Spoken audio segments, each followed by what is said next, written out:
Bonjour à tous. Une fois n'est pas coutume, je m'adresse à vous. Je n'aime pas trop parler, mais je vais essayer d'éveiller vos consciences et je vais même m'y risquer, je crois, quitte à être critiqué, mais vous savez, j'en ai un petit peu rien à branler. Donc, quelle est la situation actuelle? Je vais la résumer, du moins je vais essayer de la résumer.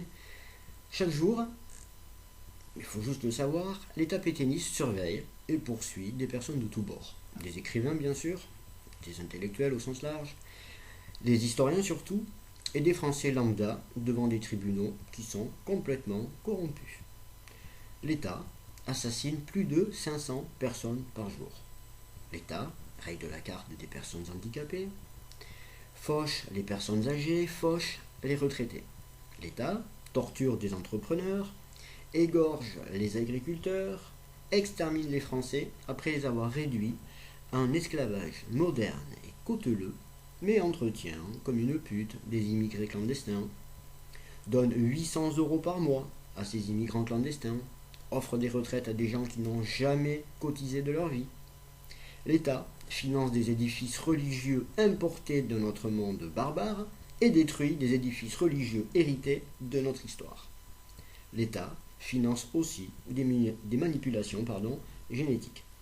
L'État accepte le traité transatlantique, le traité de Lisbonne, qui démolissent la souveraineté nationale à des intérêts sans patrie et financiers. C'est la définition même de la tyrannie.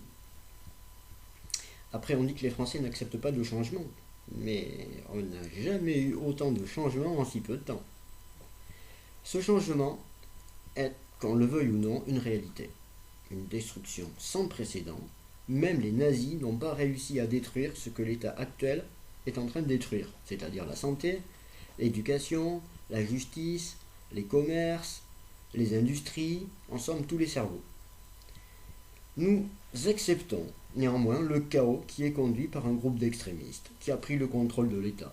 Ce chaos n'est d'autre que l'esclavage, puis la mort. Si vous n'êtes pas conscient de cela, alors vous n'êtes pas en mesure de demander quoi que ce soit, et encore moins un changement radical. N'oubliez jamais que les socialistes qui chantent aujourd'hui la résistance étaient des collabos en 1940. Le premier journal réédité sous l'occupation, 8 jours après l'entrée des troupes allemandes à Paris, ce fut Le Matin, qui était l'organe du Parti socialiste. Il faut relire les déclarations des socialos en 1940. C'est fabuleux.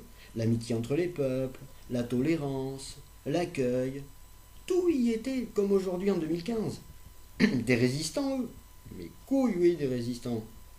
Alors, me direz-vous, quelles sont les solutions? Ce que nous devons faire est simple. Très simple. Et doit être vu comme un moyen d'éviter une guerre civile qui se rapproche à grands pas. Un moindre mal pour éviter le pire des maux. Bien évidemment, si les Français, c'est-à-dire nous, devons intervenir, c'est pour empêcher le mal dans toute sa terreur, car si les choses devaient aller de mieux en mieux, l'intervention serait absurde. Or, c'est hélas pas le cas. Il est évident qu'intervenir va empêcher un mal bien plus grand. Beaucoup de Français attendent à ce qu'il se passe quelque chose, mais ce n'est pas attendre qu'il faut faire. Ce n'est pas râler sur Facebook et sur Twitter qu'il faut faire. C'est être acteur, c'est participer, c'est se bouger. Dans le cas contraire, déjà que nous sommes dans la merde, on risquerait fortement de l'ingurgiter. Pour conclure, j'espère que mes propos ne seront pas inutiles, parce que je ne crois pas pour le moment à une réaction du peuple. Mais bon, j'espère me tromper. Il adviendra à la fin ce que nous aurons mérité si on ne se bouge pas les couilles. Toute la dégradation de la situation est due à notre inactivité et au fait que nous ne brisons pas le régime qui est fondamentalement pervers, pourri. Nous prolongeons la crucifixion pour reprendre les propos de l'écrivain.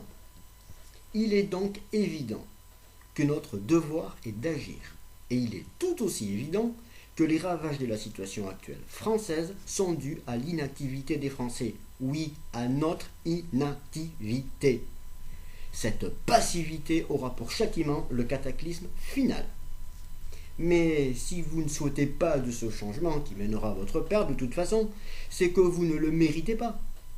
Et dans ce cas, chers chrétiens, Dieu est entièrement en droit vis-à-vis de vous de ne pas vous offrir ce salut politique que vous attendez, puisque vous ne faites pas preuve de courage et d'un désir de changement radical. Cependant, et je vais me calmer, pour finir par une note optimiste, sachez que la Providence, l'insurrection, a toujours été menée par une minorité.